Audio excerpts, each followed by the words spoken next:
Good day. It is Thursday, March 13th, 2025. Dave, how's it going? Very good yourself. Good. Looks like you were smacking your camera there for a reason. No, I'm a little blurry. Am I blurry? It's slightly, Yeah. but I was up kind of late, so it might be me. Yeah, I was just trying to get to refocus itself, so that'll be Gotcha. fine. I'm not worth seeing anyways.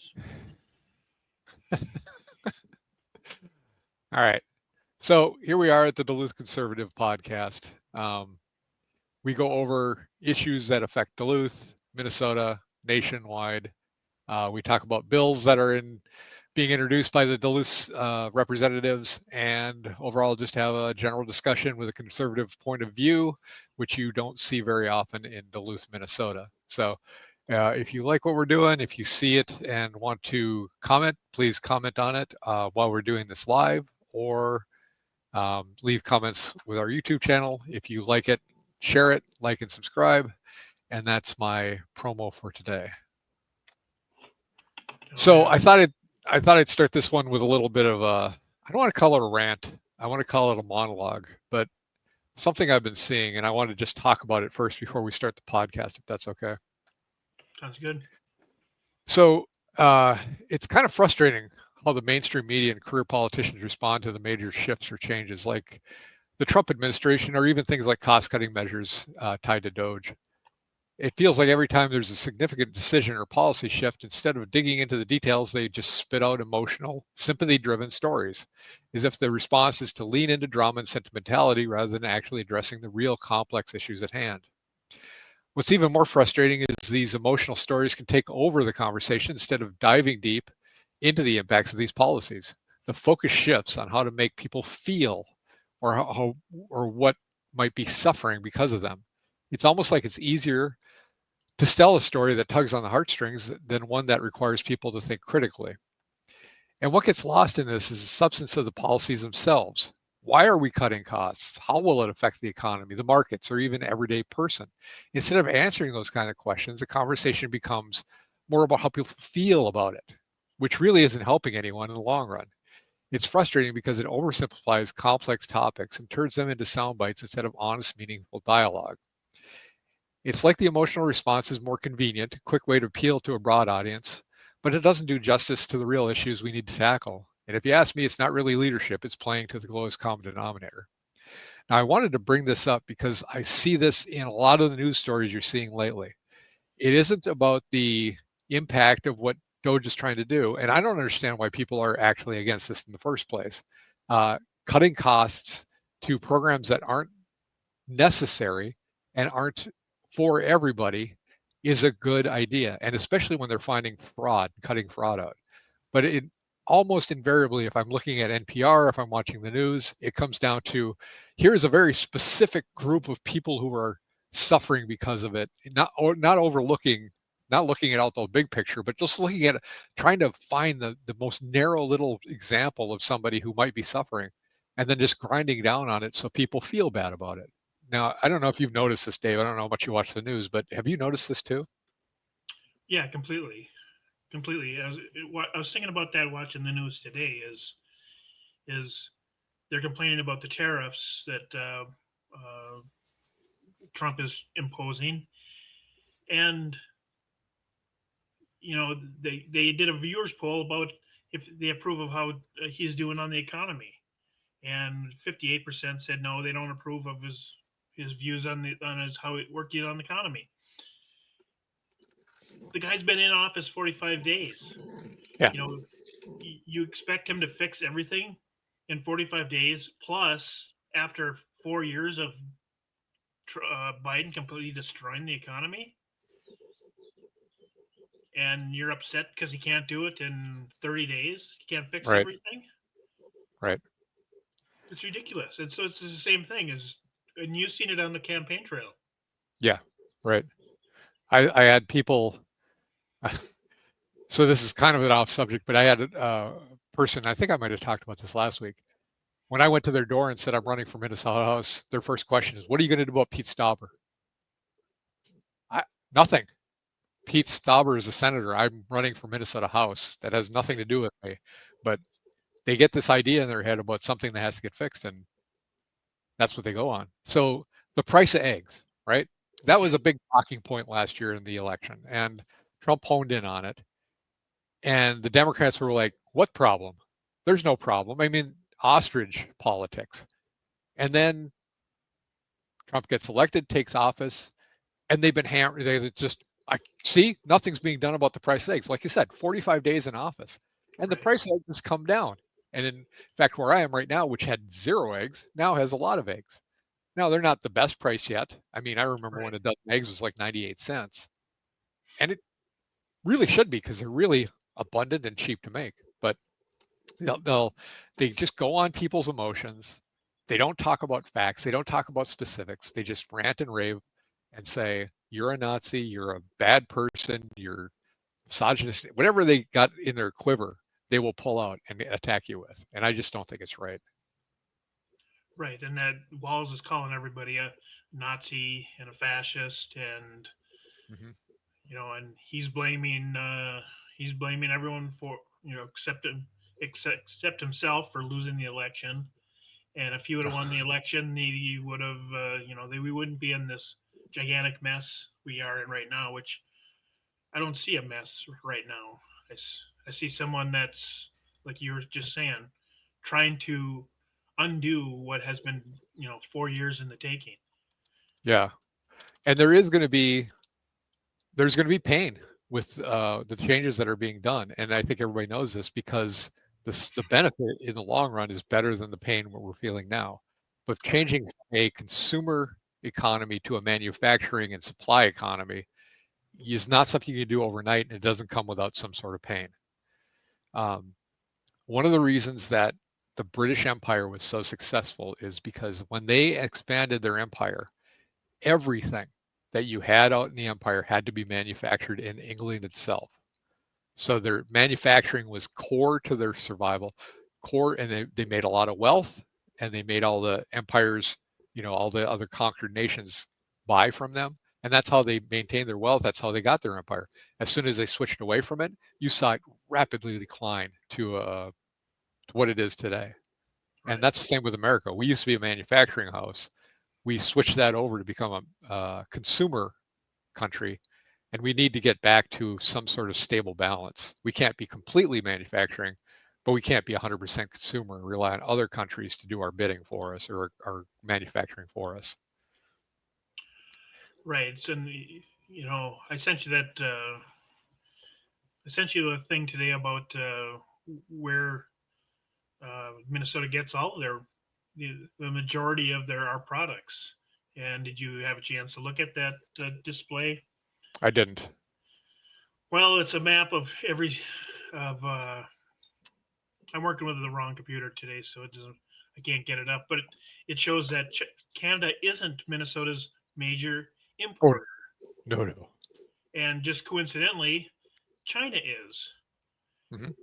And Walz is trying to hide all of his information that he's been going to China for the last 20 some plus years, and Mm-hmm. 30 trips that the U.S. taxpayers have been paying, Right. including his honeymoon. Yeah. So we don't rely on Canada as it is. Oh, no, we don't. Or No, Mexico. yeah, or Mexico. Correct. We're China. Right. All right. So I'm gonna tie it off there because we're gonna get into our little show here, and otherwise we could rant, we could vamp for hours. I think doing that kind of stuff. So, Yeah, definitely. so let's start with legislation. Um, I was looking at a couple of the bills that were going on, and they're getting interesting. And I'm seeing some repeats of stuff that was done 2 years ago. Alicia Kozlowski, 8B, Duluth News Tribune endorsed Representative Kozlowski, has introduced HF 2018. And this is all about making it easier for municipalities to approve multifamily and mixed use housing projects, especially affordable housing. So this is like the missing middle act that she tried to do last time. And it basically strips a lot of rights away from cities to be able to determine what it is, what a housing zoning is, and what constitutes a house and what constitutes zoning. It basically outright says, you can't change it. You can't stop us from building this. Right. There's some slight changes to it, but overall, it's basically just stripping rights away from the cities and giving it to the states so they can say, you will have this kind of housing here. You will have this density here. And it blatantly talks about how you can't have things like um, parking regulations or land size regulations or height regulations. That's in the purview of the state. The thing that was the most frightening to me was this is a bipartisan bill supported by some local Republicans that are very close to this area. And I think it's a 3-3 split with Democrats and Republicans for it. I don't understand why they would be endorsing this, and I will be contacting some of them to find out why they are. Yeah, this is a local issue, not a state issue. Right. Yeah, it's not up to the state to tell cities how they will have housing. It's not. Right. Cities can't impose too many restrictions on these developments, like parking mandates or strict design rules. So it's basically, we're going to build the ugliest, biggest place we can fit as many people as possible and shove them in there. And if there's no parking, you don't have the infrastructure, doesn't matter. You don't like, you've been enforcing height requirements on all the houses. Not anymore. I mean, it is really a bad policy. And I don't understand why anybody is supporting this. And this is another Alicia Kozlowski special. This is the kind of bill that she introduces all the time. Yeah, it's kind of ridiculous. Like, I live in a city where even some of their laws are, you have to have adequate parking. So I know a business that, re remodeled the front of their building, and they were required to add parking. Oh, sure. So they've never had problems in the past, but now it's going to be a problem with the new front of the building. So they had to, make another area just for parking, which completely made no sense. And they also allowed a building for, they put an apartment building up, but it could only be 3 stories because of height requirements. Sure. If it got any higher, then you would have seen it from everywhere. It would have been an eyesore everywhere. So we don't need the state to come in and tell us, hey, we're going to do it our way instead of the local way. Right. And how does this benefit Duluth? It doesn't. It just puts the state in more power. For a party that complains about fascism, it boggles my mind. Right. We've got another one here. This is another Kozlowski, HF 2261. And the bill is to clarify tenant and landlord responsibilities and creates additional protections for tenants in Minnesota. So I'm not against that on principle. I think tenants need to be able to be protected. But the vagary of this bill is astounding to me. It's landlord must agree to ensure that the rental property and common areas are fit for their intended use. That's pretty open to interpretation. Yeah. You must keep the property in good repair, including addressing pest issues. Okay, pest issues are good, but what does that mean? Make energy efficient improvements when cost effective. What is that doing in the bill? What does that have to do anything with renting? Providing heating from October 1st throughout April 30th. Now, I understand why you do that, but what is it trying to fix? Is it because the homes are in disrepair and can't provide heating, or it's because the people aren't paying the heating bill? And if they're not paying the heating bill, why does the landlord, besides wanting to save their property, need to be able to keep it at 68? Yeah, it shouldn't be the landlord's problem. Pay your bills. Right. Yeah. Well, that's just it. And I know the energy company already has this policy of the state already has. Yeah, they have to provide it. So why is it up to the landlord to do it? Now, maybe it's trying to address a different issue that I'm not aware of, but well, It's probably the state provides money for it. I'm assuming, and so they're just trying to shift the burden somehow. But Right. the whole thing is shouldn't have anything to do with the landlord. You would think. Um, Well, that they HF. love being vague, though. Well, that's just it. If you can be vague, then you can have people just abuse the system, Right. and then you must need more committees and more state regulations and more with a Task force. We yeah. can sort of task force, or have a Yay. study. Yay! What about what we're going to do? Whoa, whoa. We don't want that. Right. Pete Johnson, HF 2136.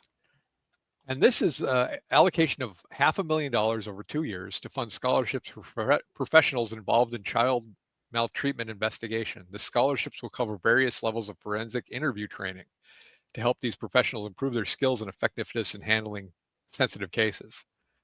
So, for some reason, we as a state need to fund scholarships so people can go through an education for investigating maltreatment cases. Why is that a state interest? I understand the reason why you want that ability and skill. I don't understand why it's the state's responsibility to fund a scholarship for it to the tune of $1 million when we're $6 billion in Right. budget shortfall coming up. And that's Pete. Pete has another one, $2.5 million over 2 years to the Minnesota Alliance of Boys and Girls Club to fund a youth job skills and career development project. That's HF 1936. So another bill to appropriate more money for things that people should be learning in school. If they're not learning this at school, why are we setting up $2.5 million to fund something like this? Right. This project will help the youth in Minnesota gain career guidance, work-based learning experiences, and job-seeking skills with a focus on STEM careers. The grant requires a 25% match from non-state resources. So great. I mean, another one of these great in theory. Why are we paying for it situations? Well, that's why I think he put that 25% match on there. Yeah, Is so they have a little bit of skin in the game, but then that he wants something that somebody else should be paying for. So somebody else has to pull out of their budget. sure. 25% of 2 million. That's $500,000. So he wants them to pull that out of. We just had a thing on from the Hermantown School District. They're going to be short 700,000. Another school district said they were going to be short $700,000 Oh over yeah, the next bunch of years. So then he comes in and says, "Well, you need to use some of your money to get this money." right. So it is the whole thing is just a misled. Uh, I don't know. I think he's doing the old buy votes again. So Oh sure. Um, speaking of buying votes, here's a nice little segue. There is a bill HF 2003. The Democrats are proposing a law to allow 16-year-olds to vote. And if you look at the bill, it also says people 18 years or older who are U.S. citizens for 3 months and have lived in the precinct for 30 days before the election can vote. So we've got is new citizens, 16-year-olds voting. What's the benefit for that? Well, 16-year-olds are easily pliable. Their brains aren't fully developed. They're easy to get emotion, and that's what the Democrats thrive on. And this is coming back to our theme of emotion. The right, Democrats love manipulating people with emotional arguments. And when you're 16 years old, you're not capable. You have no skin in the game. You're not working. You may have a part-time job, but you're not actually working. You have no property. You don't have the mental capacity to understand what you're voting for. But the Democrats seem to only want to have people who are vulnerable or easily manipulated to be voters. and that was Walz's wife's big initiative when he got into office. Her job was to legalize felons to vote. Oh, sure. Yeah. You know, so as soon as you Because, get out of physically out of jail and you're on parole, you can still vote. Those people are easy manipulated. This number was like 82% of prisoners are Democrats. oh, yeah. I mean, there's a great line in The Simpsons where they're hauling Sideshow Bob off to prison. He goes, I'll be out. You can't keep the Democrats out of the White House forever.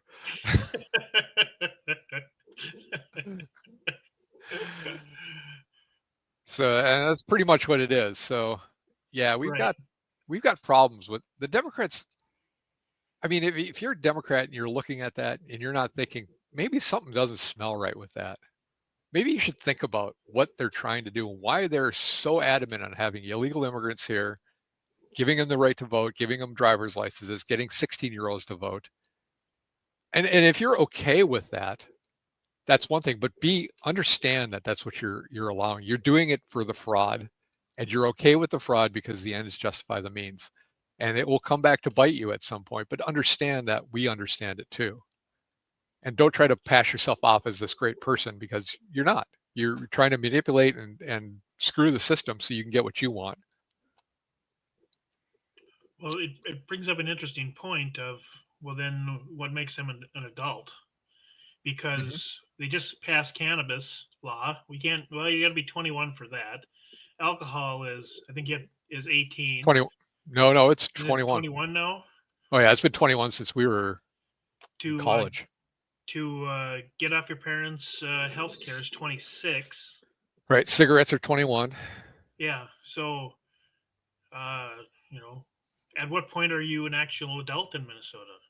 Right. How And are you more capable? If you're not capable of making good decisions when you're drinking or smoking or doing pot, then why are you given the capability to vote? right, I think all those things should be 18, including voting. 80, voting is 18 right now. We've set that limit. That's what we consider adult. That's when you get out of high school. There's a lot of end things that happen at 18 years old. Why would we do anything less than that? right. So, and that means bringing the drinking age down to 18 and bringing the smoking age down to 18. If you don't think they're capable of handling that, figure out the age you want and make everything the same, not just one thing here, one thing there. Right. Voting is one of the most dangerous things that people can do if they don't know what they're doing. Yeah, well, exactly. Completely true. Yeah. Let's see. And this would be a constitutional amendment, so we'd have to vote on it. So we'll be talking about that again if it makes any traction, but I don't see it making traction. But you never know.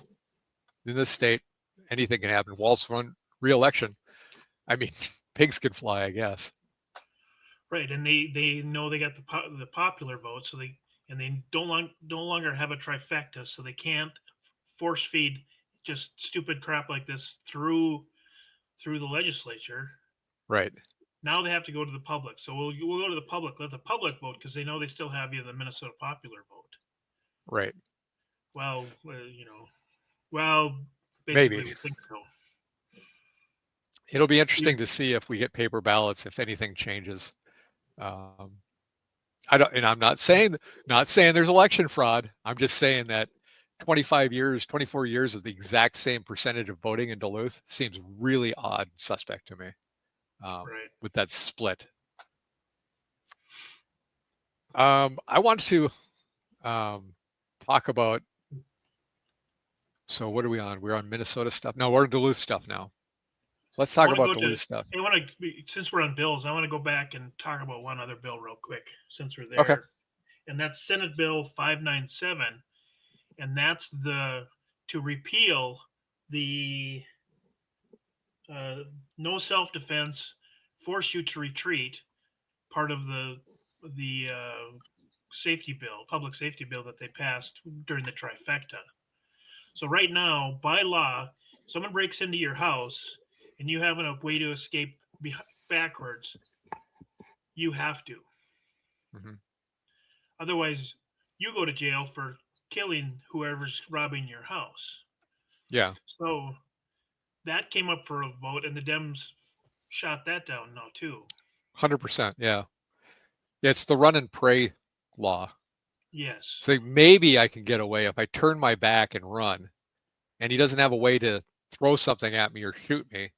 Maybe I'll be okay, as opposed to sticking up for yourself. And I believe that also took care of if you're a woman. Well, it doesn't have to be a woman, but let's say I train the women I know to stick keys out of their knuckles when they're walking, because if they have to punch somebody, punching them with a key in the face is a lot more effective than just the knuckle, and that's right. against the law. That you could be arrested for walking with that. That's what I've understood. Yeah, So don't protect yourself. yeah. Minnesota's are the Dems in Minnesota are making all these laws for criminals to Mm-hmm. make the criminals the good guys. Well, and don't forget too, it's to make you totally dependent on the state. They are the Correct. one thing that can protect you. They're the one thing that can take care of you. They're the one place that'll educate you. It is it is becoming a communist system here that's what they really want to push through. And I really don't think the people who want that really understand what they're going to get. I mean, a lot of these guys think they're going to be like, what are you going to do when the communists take over? Well, I really like educating kids with art. And I'm going to come up with some system where we're going to do some art classes and I'm going to teach kids. No, you've been selected to make shoes. That's Right. communism right there. You were going to do what the state wants you to do. You're going to consume what the state wants you to consume, and you're done. That's it. Uh, Yeah. So America they was want built on individuality. We're not communists here. We're individuals here. That's the thing that made America great.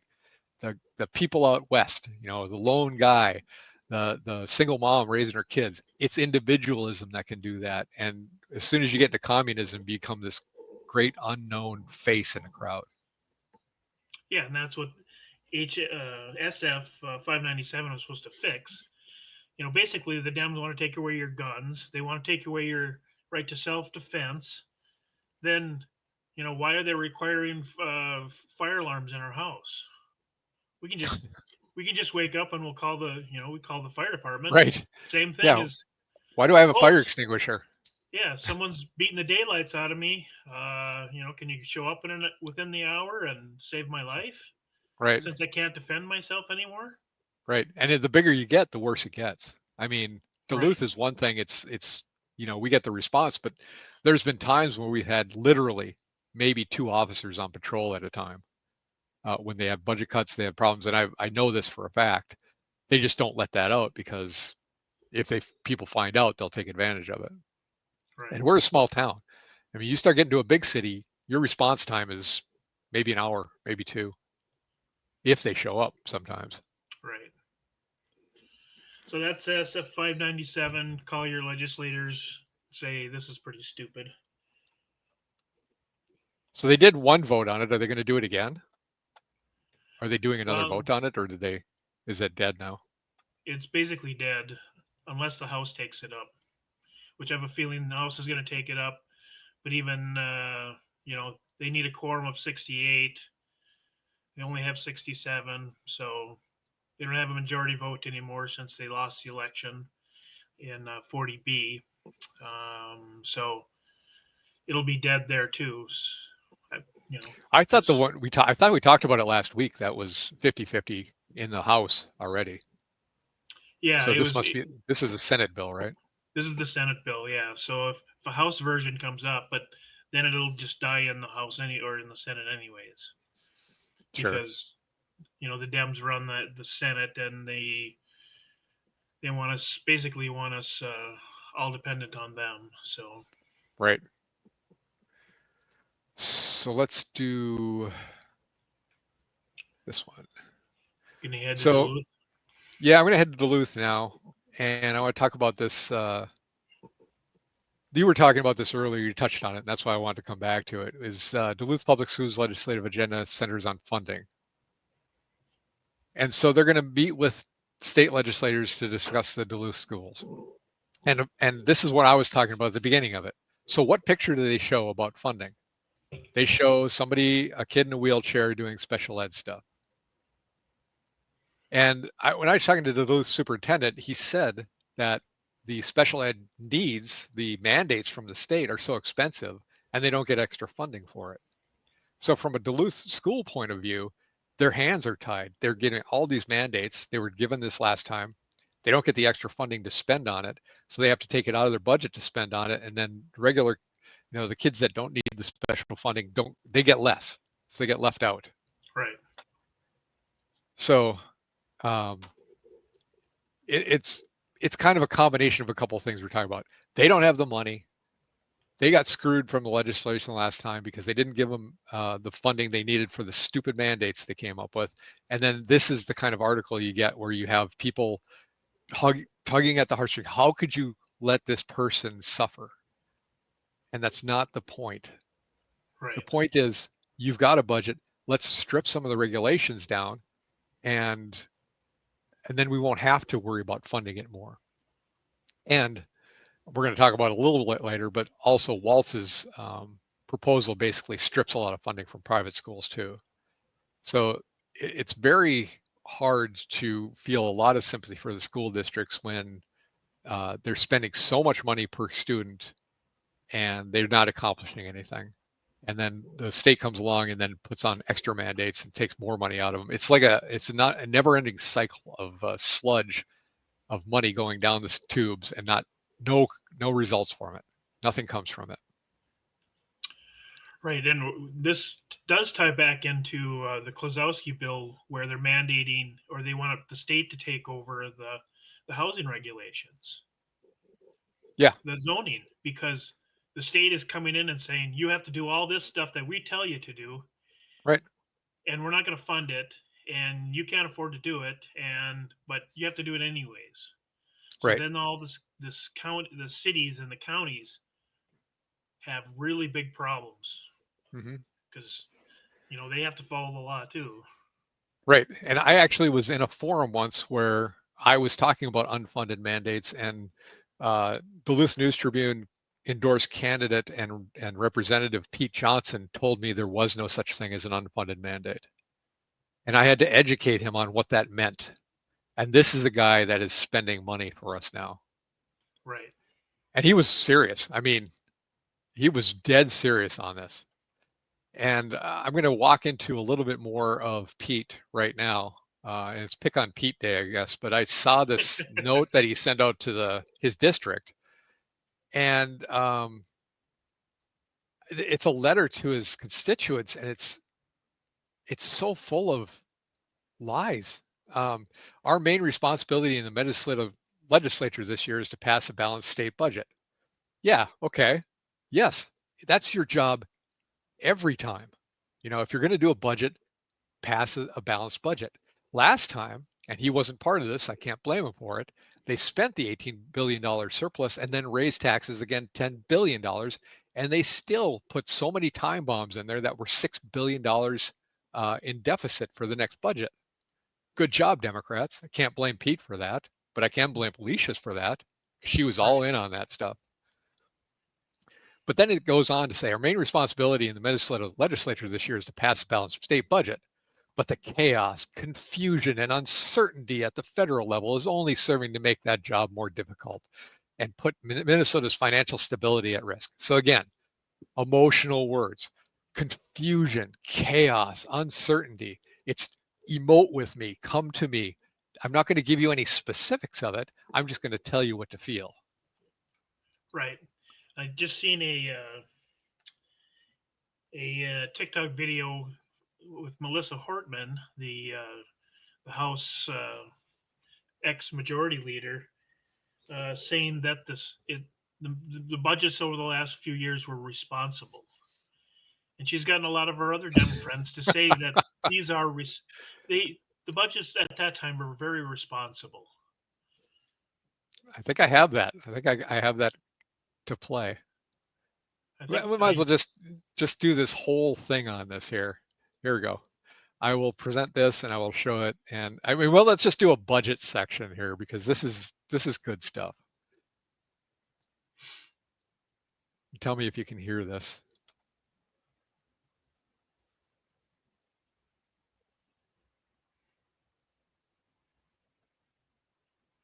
No, there's no volume, but it's got closed captioning, so you Really? know You what can't she hear says. that? I I'm can't hear it. Nope. surprised. Let me try this. Because it really is kind of crazy.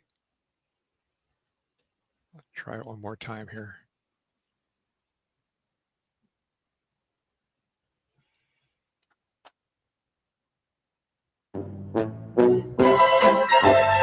Now we got sound. All right. Now I got to figure out how to play it again.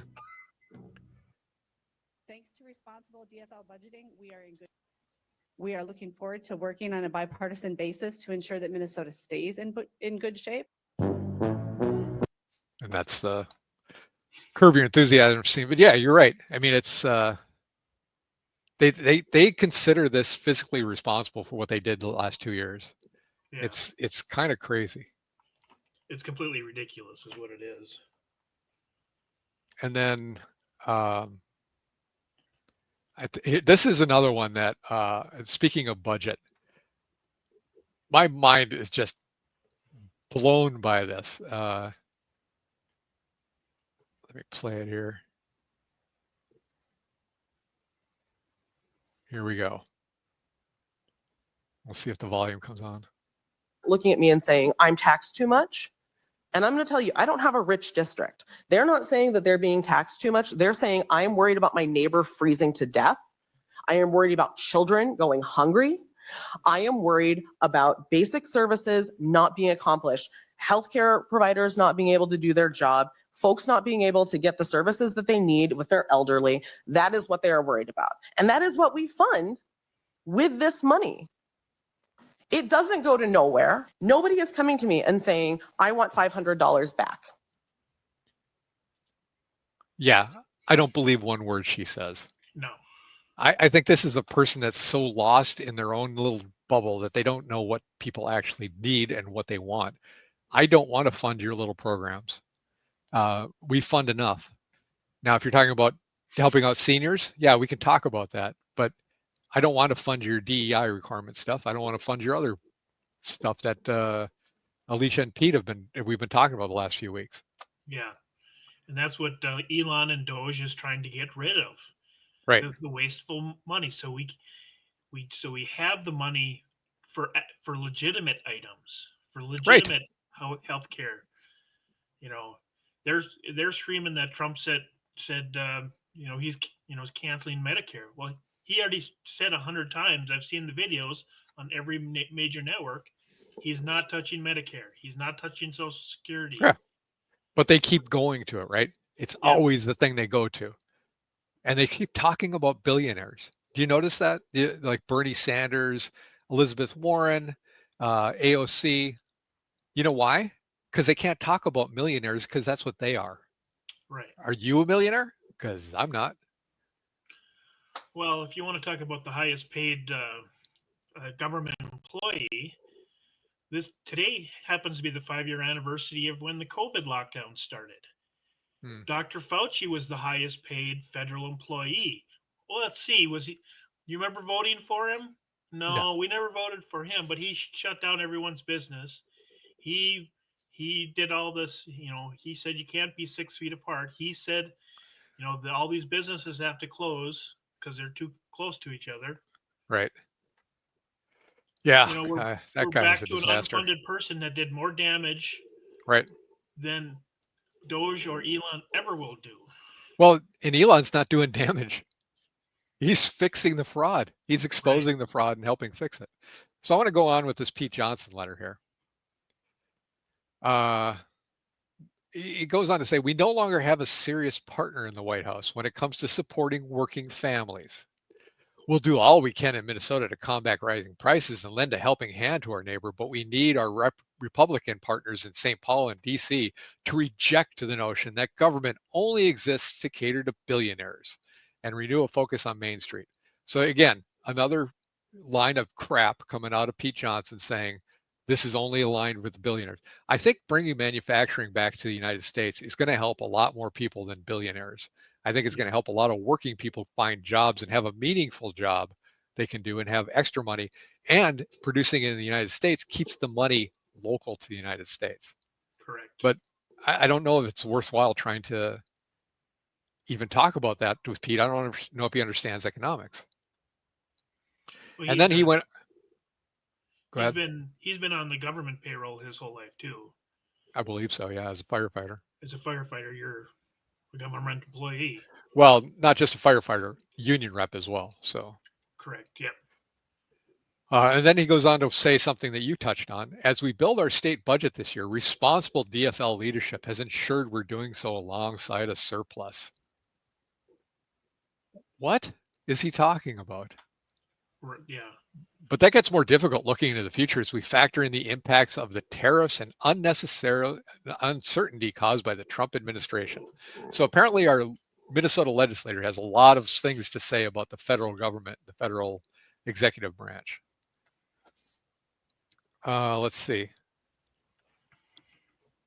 So he talks about the Republicans having come in and they have not had control over 6 years, and we're going to deficit coming up. So congratulations on taking responsibility for it. Talking about the first priorities, I'm disappointed to say we have not focused on economic issues I've heard so much about in our community. Instead, it's been a lot of hyper-partisan bills for cheap political points that have no chance of becoming law. Like stand your ground, getting rid of that run and pray law, trying to get transgenders out of women's sports so they don't get hurt, like the girl that got brain bleed because she got hit so hard with the volleyball, or the pummeling that would happen in the Olympics last year with the boxer. Correct. And then he goes on to talk about last Monday, Republicans put forward a bill that does nothing but bully trans kids, and it makes it more difficult for all our children to play sports. No, I don't think it does make it difficult for all our children to play sports. In fact, I think it makes it easier for the girls to play sports because they're not getting pummeled to death out on the courts. Yeah, they have to worry less about their own safety. Right. And I don't have to worry about them being in a locker room with a guy. And he says trans kids have been playing sports in here in Minnesota without an issue for over a decade. Oh, isn't that sweet? Yeah, trans kids can play sports, but they need to stay in their biological lane. That's all. Yeah, stay with the boys. Yeah. And play your sports. And then at the end, he talks about being a gun owner, a permit to carry holder, and a firm believer in building a safer Minnesota. Our communities are safest when, if reasonably possible, individuals seek to avoid confrontation. That's why I voted against the bill, the run and pray bill. Yeah. You can spin it any way you want, Pete.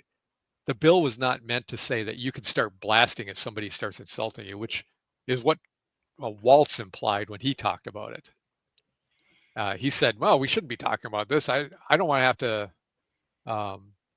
it shouldn't be reasonable to go shoot somebody because they took your parking space. It's just a blatant emotional response and a lie, an outright lie by the governor of Minnesota, and which is not the first he's ever done, but it's just another unreasonable one that he's done recently. Right. Have you noticed he's gotten extremely angry since he lost in the presidential race? Right. Yeah. So now he's just an angry, bitter, fat old man who's another embarrassment to Minnesota. Yeah. Before I move on, is that what we got to say about that? We moving on? Yeah, I didn't finish reading his letter because it was starting to get kind of stupid. So it started out stupid. It just got worse. Yeah. I want to bring up something that maybe we should talk about. As Duluth, as a place that's close by to water, that has some open land in the city, in some of the industrial areas. I'm wondering if we should start thinking about maybe trying to court an AI center. And this would still be a Duluth topic, Dave. Yeah, I was just tired of looking at it. You got to put in your own banners. Yeah. An AI center is what Trump talked about. He brought some big industry leaders. Some I don't agree with necessarily. But one of the things is they're investing money into building AI centers, which is a large facility that consumes a lot of electricity and needs a lot of water to cool it. Well, we are in a position right now where we have a lot of water to cool it, as long as it's not contaminating the water, which it shouldn't be because it's just used for coolant. Right. We have the area that we could put some energy, like a small nuclear power plant, or some kind of mobile nuclear power plant to energize it. And we could bring some jobs here and make some money here in Duluth. So maybe we should be trying to court something like that for this city. I don't know, but it seems like something we should explore. And I haven't heard any talk about it. Have you heard anything about that? No, I never seen that one. I was a little surprised about it. Duluth will never do it. Two reasons: they're against nuclear, so it's a no for that. And two, the environmentalists don't want you touching their water, basically. Yeah, I think you could counter both of those, though. I mean, Well, when you yeah, look I at mean, of course you can, but they're the sane people aren't in charge of this city. The for now, extremists are. not until we get our people in. Right. But, the thing is, unfortunately, people our age and older who have the most vocal response to this stuff, think about the nuclear power plants that were in the 1960s and 70s and 80s. And I was talking to a guy who was actually a nuclear physicist and somebody who worked on these. He said, they're so clean now. And you can also have mobile ones where you could just park it next to a city and power the whole city just within 24 hours. I think he said you could get there. And if we're talking about a mobile site that could possibly power this, we don't have a footprint of that nuclear power, right? It's a mobile site. I think everything is self-contained. Yeah. I can't tell you that I know how it works, but it's something we could talk about. And then as far as the water goes, we already use our water for many things. Heating the buildings downtown. There's a steam plant. The water gets pumped through it. It would be the same thing. Like I said, you'd have to know that it wasn't going to get contaminated. We wouldn't want to have an accident where it flushed into the lake. I understand all that, but it's something that could be explored and maybe a really good opportunity for Minnesota and Duluth in particular, because we're so close to this water. Yeah, it sounds like a great idea, but first we need a 3-year study on environmental, then we need a 10-year study on, prove it works legislation. Oh, well, yeah, that never passed, so thank God. But yeah, but but you know what kind of insane persons we have down in Duluth and in St. Paul. I do, yeah. And you're right, they will cater to the loudest voices. So I think the key is to trying to educate them. I don't know if it's possible. I have seen a lot of things tried and a lot of things fail because it's not possible to get them to change their mind. But I think it's worth looking into. This is my thought. So this is something I came up with. I haven't heard any talk about it yet. I think it'd be a better idea in Superior, even though the Superior mayor is against. He's against secure energy too. So it would be, that's probably the beauty of this thing is, we can go just cross state lines. Maybe we can get it done over there. The thing is, I think it's got to be proposed first and have people start to think about it. And if you have these people going against it, but they don't have a good cause, that may be enough impetus for people to kind of change their thinking in the city about who we're electing. We need people that are thinking forward, watching out for us, but also trying to do things a little differently. Not the same old stuff we've been doing the last 50 years. Right. I got one more thing. Oh, no, we're off to Minnesota. You ready? Yep. All right. Okay. This is kind of a mix between Duluth and Minnesota, but I'm going to do it as Minnesota. It's there was a bill that was supporting the Women's Act, and it was brought up by one of our favorite legislators, Natalie Zalesnikar, and it is to restore a grant program for pregnancy resource centers. So these are places that pregnant women go to when they're either addicted to drugs or have a bad situation, have nowhere to turn. And this provides them ability to go somewhere where they can have their baby as opposed to aborting their baby. And it's not necessarily just about aborting it, but it's a place they can go to be safe and have the baby. And I know one of the women who run one of these things, and it's all about just helping people have healthy babies. And guess who didn't vote for it? Every single Democrat, including Duluth endorsed Representatives Pete Johnson and Alicia Kozlowski. So, oh, I'm sorry.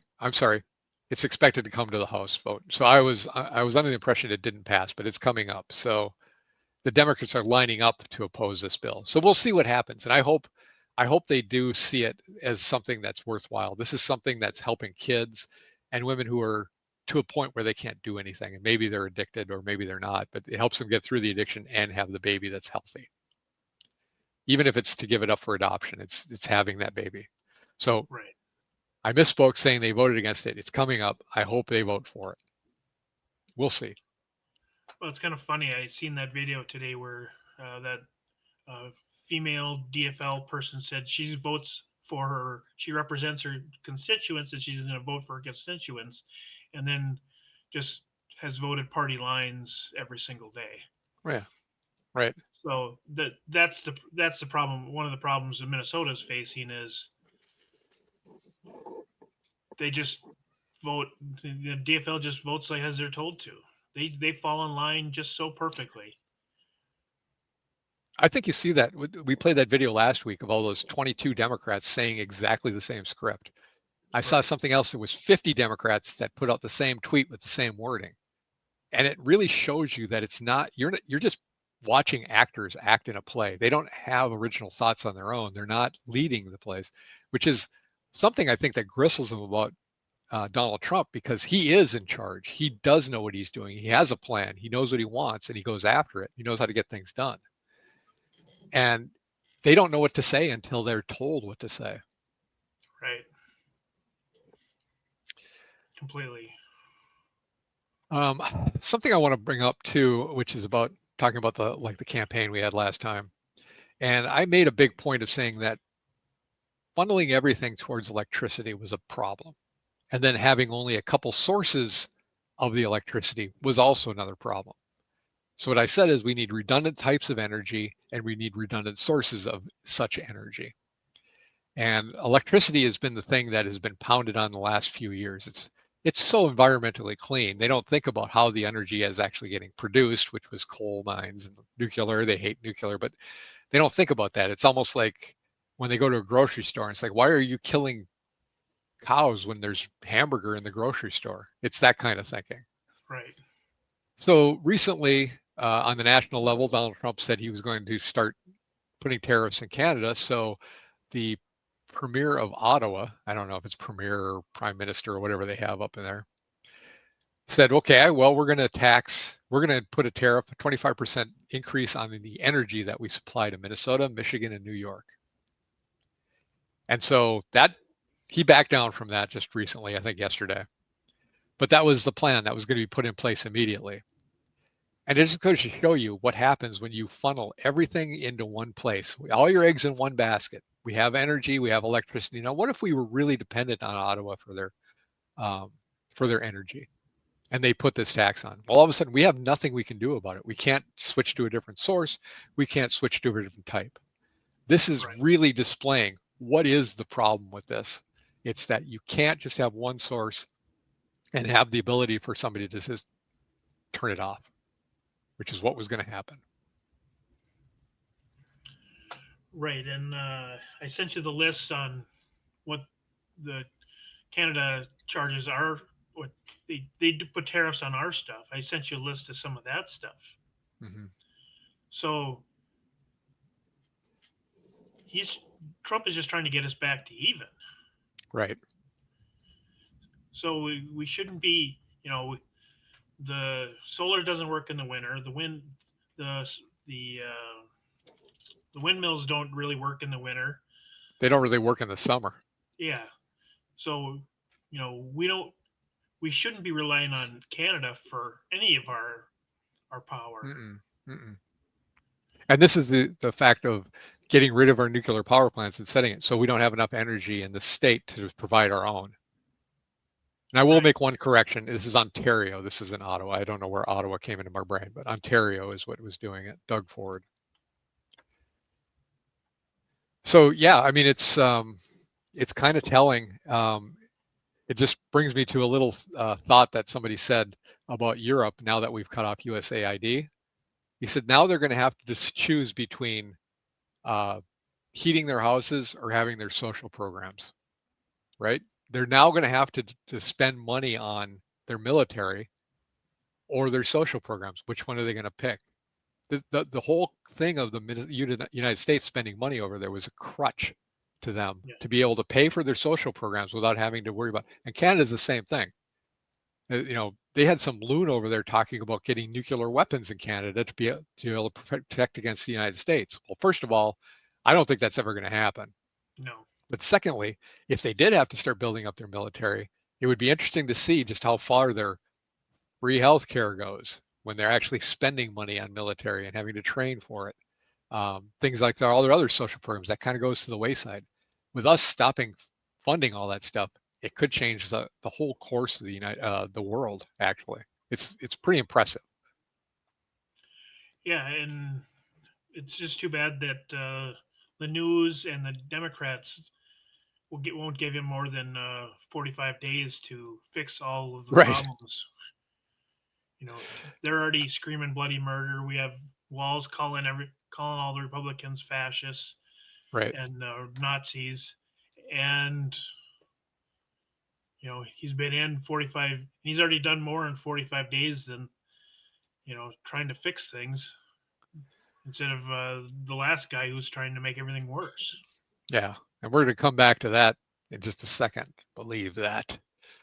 I'm going to show something here. Speaking of Walz, let's just do a little Walz. We should have a little banner that just is for Walz. So let me give you this one. So this says, in a stunning admission, Governor Tim Walz revealed he held talks with Canadian Premiers Ford and Canoe, discussing ways to circumvent Trump's federal tariffs, actions that would violate federal tariff, conspiracy, and smuggling laws, admitting while the president may not value the partnerships that contribute billions of dollars to our economy, Minnesota does. I want this guy to stop talking for me. I think this guy is way too radical for even the Democrats here. But this should be something that he should be brought up on charges for. He can't mess with the tariffs in interstate or in federal tariffs. Right. And he admits it. There he is doing our bidding. But And then, go ahead. But they're charging us tariffs, so I don't understand what he's trying to. He's allowing it. Right. Milk, 270% tariff. Cheese, 245% tariff. Butter, 298% tariff. Poultry is huge in Minnesota because we're the nation's largest turkey farmers. That's 238%, 163% for eggs. Peanut butter is 294% tariff. Jeez. Fish products 100%, lumber 20%. And so on and so forth. I mean, so he's trying to circumvent the tariffs when he should have been stopping the tariffs going into Canada for right. How long this has been? Well, he shouldn't have any. He doesn't have any say in the tariffs that go back and forth to Canada. He should just keep his mouth shut. And for what I understand, it was all started back in the days of NAFTA with Bill Clinton. Well, some of these tariffs too, when we're talking about Europe and things, that happened after World War II to kind of get them back on their feet. and they need to go away. I think President Trump's response to Canadian taxes or tariffs was perfect. He said, "You're going to find out. We don't need you for electricity. We don't need you for booze. We don't need you for anything. You're going to find that out. Right. You need us more than we need you." And I think it's true. And I wish they would. The other thing that was important is we talked about this last week a little bit. They say putting tariffs on these things, this is a Canadian point of view. United States putting tariffs on is just hurting your people. So we're going to tariff you back. So is that like punching yourself? I mean, you're just saying now you're going to punish your own people. And the other thing is, Trump is like, yeah, we're going to tariff like you said, like booze and things like that. Booze, peanut butter, eggs. They're saying they're going to put a tariff on electricity, the thing that people in these states need to stay alive in the winter. So it seems a little off balance as far as the retaliation went. You can't, your booze is going to go up. Oh yeah, well, we're going to cut off your power. That seems like a really weird response to me. Yeah, it'd be interesting. They're going to have presidential elections sometime this year, so it'd be interesting to see what the Canadian people actually think instead of these liberal, progressive ones that we have to deal with. Yeah. On our next Walz thing, he's going to Des Moines, Iowa to have a town hall. Why? Why is the governor of Minnesota going to Iowa to have a town hall meeting? We don't want him here, I guess. He has to go somewhere he isn't mocked. Maybe that's the place. Maybe Iowa is the place. Or is he getting ready for a presidential run? That could be great. Yeah, that's definitely a possibility. I'd hate to want that though, because God, if he ever got to be president, whew, what a disaster. I mean, I think they put him in as vice president just to make sure that Camilla didn't win.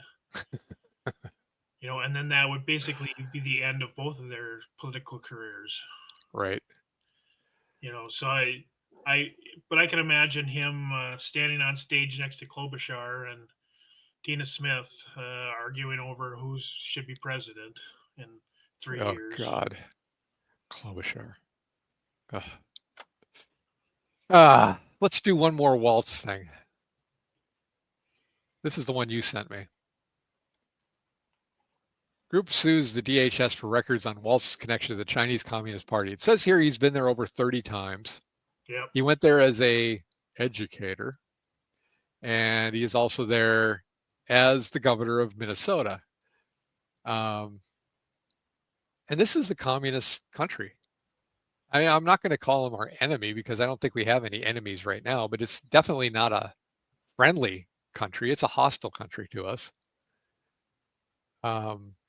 So they're going to sue to find out about this and see what he's been doing. Right. I think he might be running out right before the posse is coming. I think at some point he may just get caught for some of this stuff. He's making too much noise and he's getting on too many people's radars, and that's going to be his undoing, I believe. Yeah, I just read on the internet about them and the federal agencies are investigating Ilhan Omar, but I couldn't find any verification of that, so we're not going to get too far past that. Right. But, you want to be relatively truthful as much as we can. So, I think I think they're getting tired of the BS that's coming out of those two or out of Minnesota, and now they're going to investigate them. Same with Klobuchar. How can you be worth $20 million on a $175,000 salary? Yeah, right. It would be good if the IRS audited those people as opposed to us. Right. And I also saw, speaking of Ilhan Omar, there's two things about her. One was that she was talking to a group of Somali illegal immigrants, trying to tell them how to skirt the ICE agents and what they should do, which is actively subterfuge against the United States government and should be investigated. And then she referred to the president of Somalia as our president when she was talking to a Somalian group. Our president. What country does she represent? Why did she get elected? These are the things that make me just go crazy thinking, how did this person ever get elected to office? All right, ready Yeah. for one more Walz thing? Oh yeah, we could probably do a few weeks on Walz. Yeah. Walz budget proposal slashes key funding for private school students. So once you're a goon for the educational system, you're always a goon. So it's not the same education if it's a private school. So, even though there's students that we would be funding in a public school, why aren't we spending the same amount of money them to go to a private school? Why are parents having to pay taxes for people sending their kids to a private school and to go to public school? But this is his idea. He's splashing a bunch of stuff, and he's going to make it as painful as possible for the counties. And the counties are going to have to raise property taxes for the schools. And that's just going to be a huge mess. And he's just going to blame them. It's not my fault. Look at me. I'm innocent.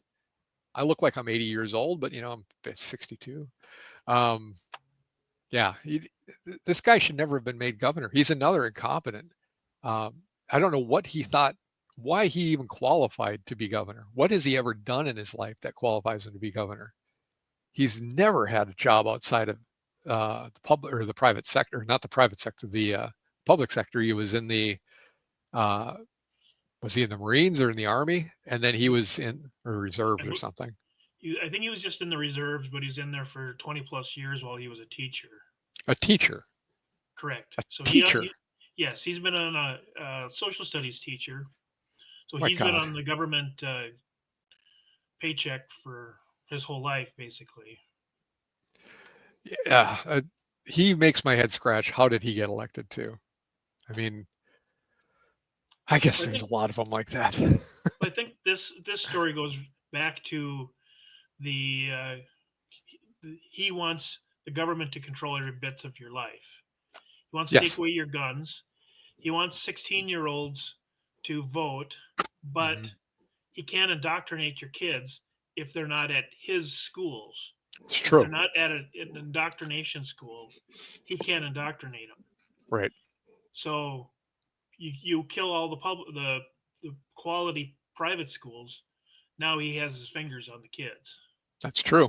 Yeah, that's right. Yeah, private schools and homeschooling are bad because they teach kids without having to teach them all the social engineering that they try to put in place, which I think should be stripped completely out of schools and taught at home if that's what they want to teach people. Right. Yeah, and I think you had another story on your list about who wants to be teaching your kids. Mm-hmm. Yeah.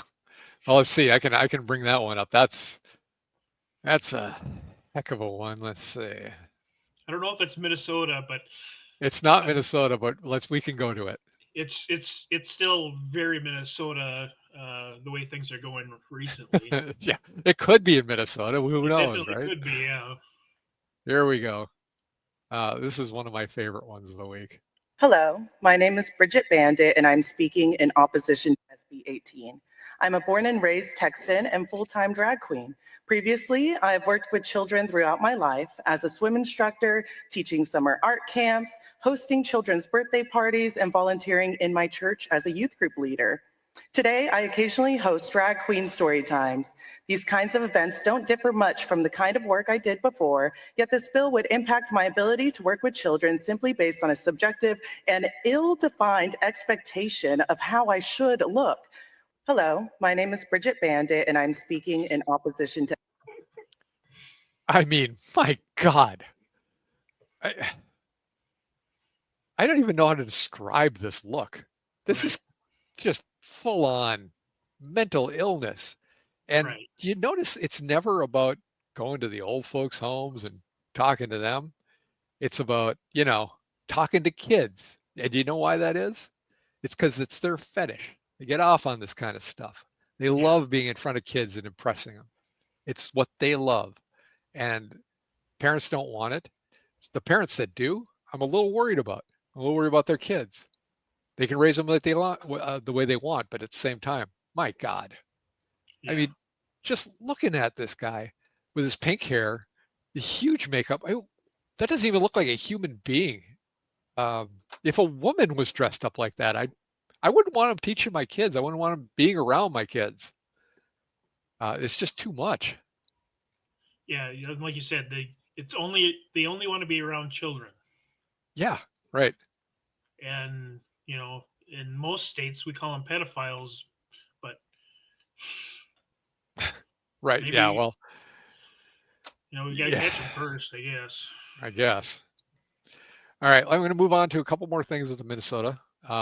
One is something you brought to me, which is a bill that was brought up by one of our favorite legislators, Natalie Zalezakar, and it would provide $150,000 in funding a pilot program that would be called Minnesota Nice Home Share, which is where people 55 and plus could rent out a 1 or 2 bedrooms of their house.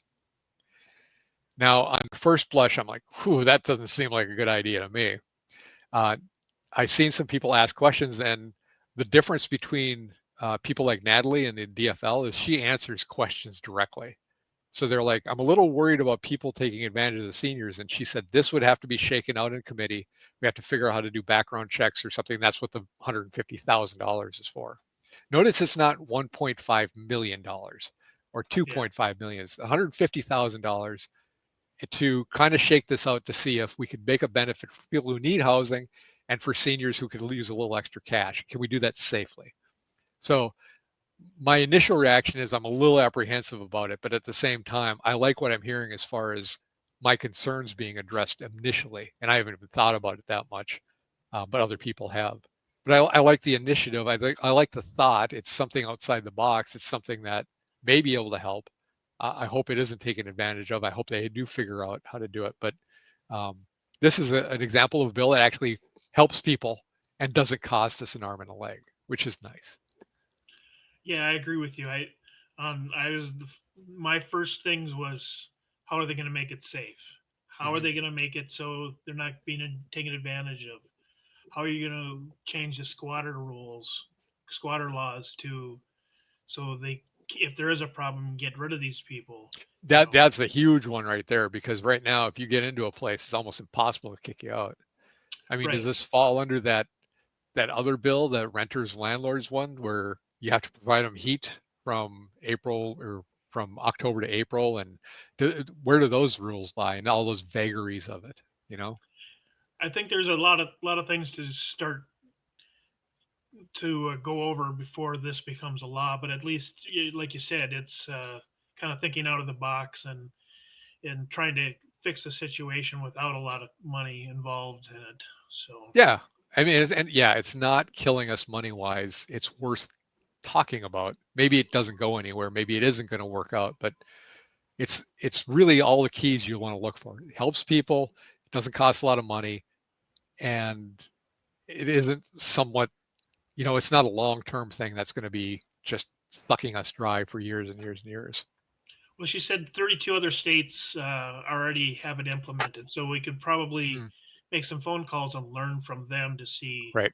What's what good, what's problems they're bad. having. Yeah. So Yeah, it's always good to be somebody that's come in after all the bugs have been worked out. yeah. And let's see. I just like this headline so much I had to share it. ACLU sues Carver County Sheriff on behalf of a suspect turned over to ICE after bail supplied by the Minnesota Freedom Fund. Now, who was tied to the Minnesota Freedom Fund? Wasn't that Kamala Harris? Yeah. Yeah. And so the ACLU, looking out for you and me, is suing on behalf of the suspect turned over to ICE, who would be immigration, probably illegal. Yeah. And, you just get the whole thing. The Minnesota Freedom Fund, the ACLU. I'm surprised there isn't a Democrat in the picture, just, trying to get them out on bail already again. It's everything that's wrong about people that look out for anybody other than Minnesota first, or anybody other than the United States first. They're actively pushing against it for some reason. They hate it. They hate it working for us. They're just out to kill us. I thought it was strange that there was bail involved, because once ICE gets someone who's illegal, if they didn't once they check them to see if they have any warrants out on them, and if they're only in the country illegally, then they shouldn't be bailed out. They should be just automatically exported to their country of origin. Well, There this was should a be no person bail who, involved. no, this was a person that was bailed out. So then ICE snatched him up. Oh, okay. So they weren't bailed out from ICE. It was, they were in jail. Minnesota Freedom came and gave the bail, and the sheriff went, "Okay, here, ICE, take them," and then Perfect. off they go. Yeah, exactly. It works everywhere. So the Minnesota Freedom Fund loses their money because this guy ain't showing up in court. No, definitely not. At least not here. Let's see. Let's move on. I've got a couple things for national. So I'm going to prevent this screen. I just find it easier to talk about this stuff when we have a picture of it. I want to talk about this. 70 Christians were beheaded by Islamists in a church in Congo. Christians are being brutally slaughtered in the Syrian regime. I'm not hearing a peep about this in any of the news media. Are you? Not in the mainstream, no. I've seen a lot of stories on like Gab, where you have to really question some of the sources, but one of the imams or whatever, one of the religious leaders, whatever they call them, he said to go and get rid of all the non-believers. So he was basically that was genocide. All the people that are screaming about Ukraine and Russia, there's lots of other problems going on in the world. Right. You're being focused on the two places because that's where they want your focus. And they don't want you looking at other things. There's plenty of things. If you want to be outraged all the time, a lot of worse things going on than that little conflict going on out there. And Right. they will not talk about it. They will not promote it because they've got their thing. This is what we're going to be doing this year. Here's the, here's a script. Here's everything we're going to do about it. And just make people think about that. Right. Just like in South Africa, where the government is taking all the white people's farms because of apartheid. They did that already once, right? And now they're just doing it more. Is that right? Yeah, they're continuing. They're just doing it quieter, and the national news won't pick it up. So okay. This is one of my favorite stories this week. I'm going to give it to you here.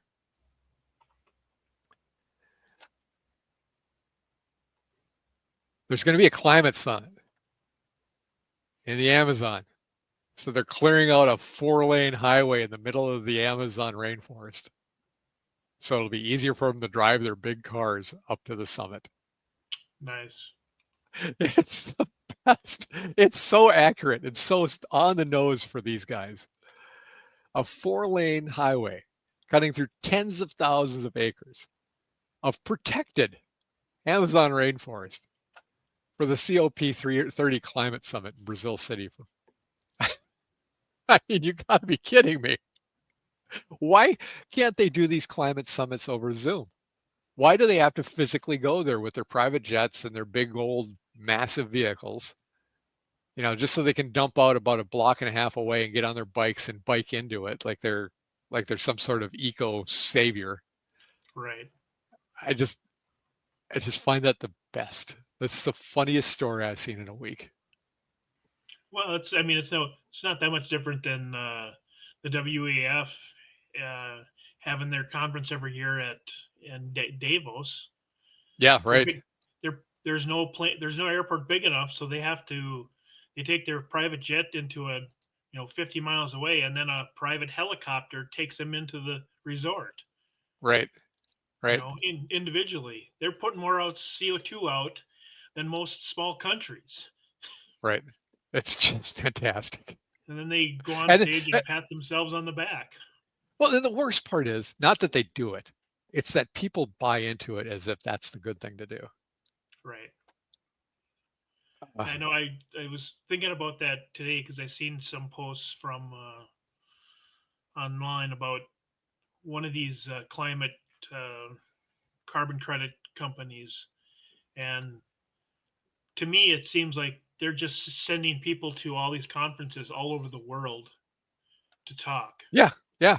So they can have a conference and have lobster and crab and, Right. you know, If you were that just keep concerned about the talking. climate, there's a thing called Zoom or YouTube. Yeah, yeah, I wonder yeah, who uses it.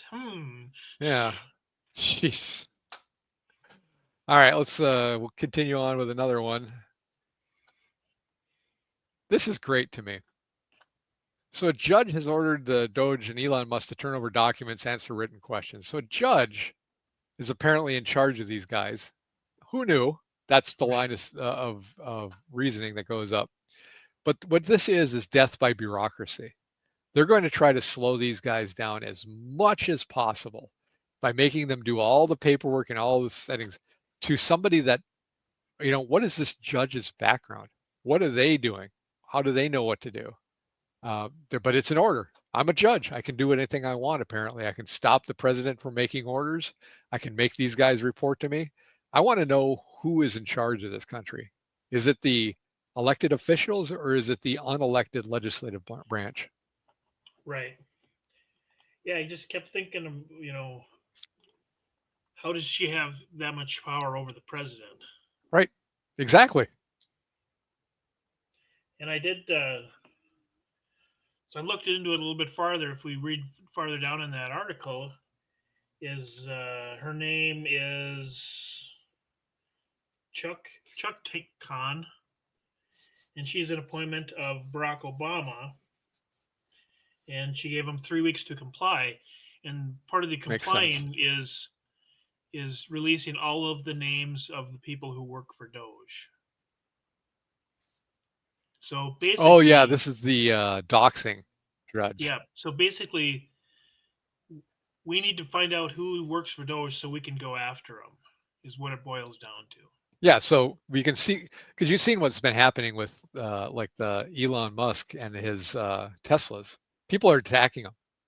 People are taking the wheels off of them, spray painting them, and I don't know who's funding that or who's pushing that, because that's not organic. That's people being told what to do. Hopefully the money's drying up for that kind of stuff. But yeah, this is what she wants to do with these guys. Put them out of business because of fear. Right, and they've burned down his dealerships. They've found bullet holes in some of the car dealerships. Right. So, Elon was a Democrat, but because he, and they're fighting for electric vehicles, and now they're trying to destroy the all-American car. And the people that bought it, that are against it now and selling it, it's only because it was the cool thing. They didn't really want it. They just wanted it to be the cool thing to do. And now it's not cool for them, so they don't want to have it. Right. Here's another great story. Virtually every signature that Joe Biden did was with an auto pen. What was he signing when they showed pictures of him signing stuff? Who was signing these documents? Right. Are all these valid? Are they null and void? I mean, who was running the country? There's so many questions with this, and there's no good answers. Yeah, the only signature actually signing them. The only signature they said was real was the one where he signed his, I'm giving up after a weekend of getting the hell beat out of me because I didn't want to be in, I wanted to stay in politics and they didn't want me. Yeah. All right. I'm going to come back to Duluth for 2 more stories, and then we're going to wrap it up here. We'll wrap it up, yeah. So one of the things was, I want to talk about Walz one more time.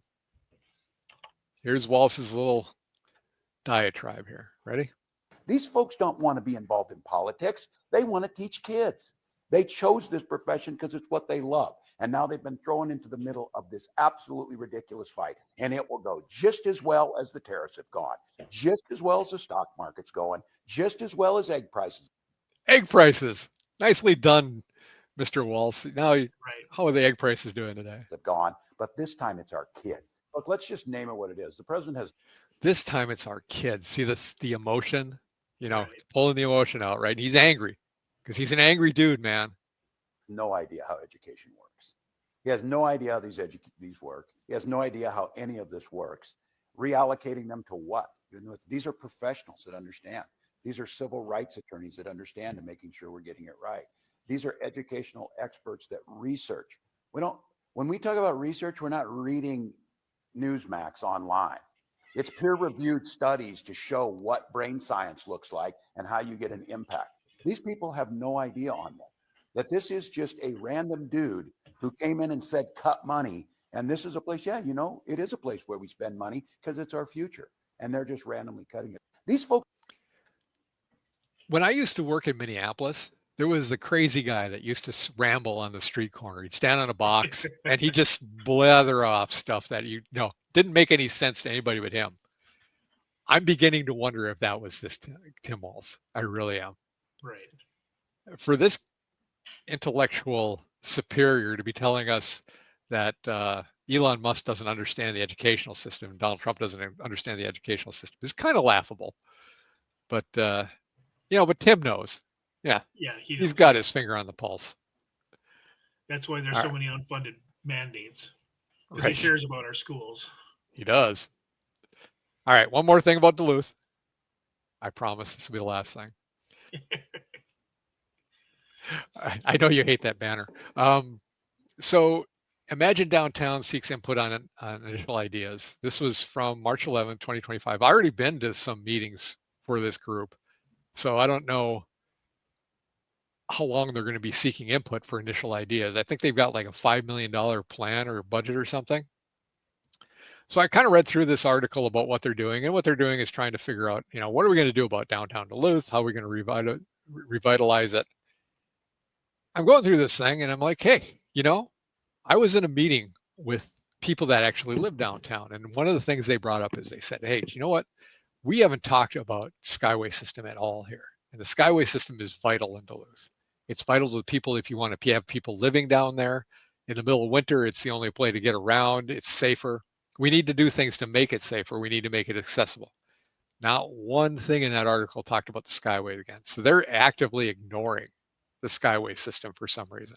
Now, I know the city of Duluth, city councilors have decided they're going to start looking at the Skyway, but if these guys are looking at reimagining downtown, they better start thinking about the Skyway being part of it. Right, definitely. All right. I think that's it for my stuff to talk about today.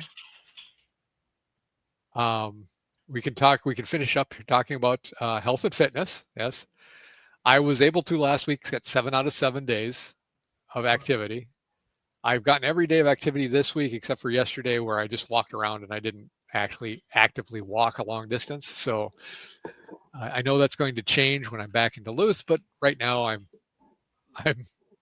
wouldn't say I'm more physically fit, but I am more tired. That's for darn sure. How about you? Yeah, I was able to get to the gym with my minimum of 3 times. The weather's finally getting decent to be able to walk outside. So once I finish the daughter's car, I'll be able to start walking on a daily basis. So walking is really good. It's really good for you. Yeah, I think so. So between diet and walking, I think everything will be fine. And hitting the gym a few times, and my shoulders really hurt, so I got to give them a break anyways. So yeah, we're in maintenance mode at this age anyway. Yeah, and I'm not going to be setting any records anymore, so right, nothing to worry about. All right, well, I think that's it for our stream today. We had people watching us, which is great, and we'll put it up on the website coming up here. But if you like it, please like and subscribe. We did get a few more. I think we increased our subscriptions by 50%, but I think it's up to 15 now. So it's not huge, but we're making a difference. So I think it's just good to talk about this stuff. And if nothing else, I get to talk to you for an hour and a half and just talk about stuff that we normally don't get to have time to talk about. Right. All right. Well, I will end the stream now. Again, like and subscribe, and we will see you next week, 7 o'clock on Thursday, the 20th. 20th. All right. Yep. And I'm Shawn, I'm Dave. and we'll see you next time.